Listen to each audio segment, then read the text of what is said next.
this is the shortest way to enter Transylvania. So Pressure was made. I'm Rick Steves. I'm in Romania, and we're in the German enclaves in Transylvania.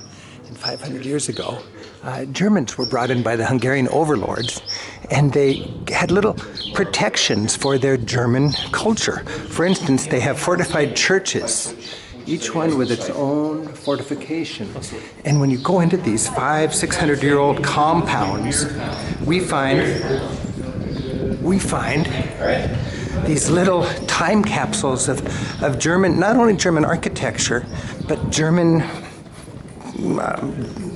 communities, because people still speak German here. But when we look at this, wow, we are just in a beautiful courtyard, and it's sweet and peaceful now.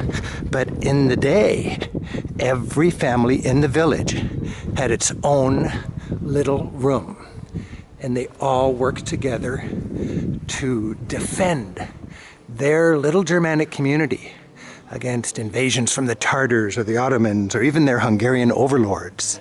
By the way, when we travel in Europe, you see a lot of old medieval walls, but you don't see the wooden infrastructure that connected them. And this is an unusually good example of the simple and generally gone over time infrastructure that connected all the buildings within the fortifications in medieval Europe. Now, of course, the jewel in the middle of all this fortification is their place of worship. And the German community would have not an Orthodox church, but a Lutheran church.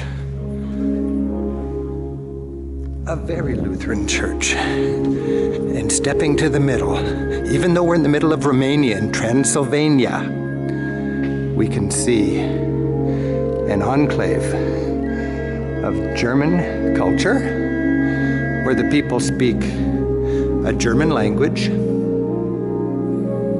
And it's another example of how the more you travel, the more you appreciate and are able to enjoy the complexity of European culture and its history.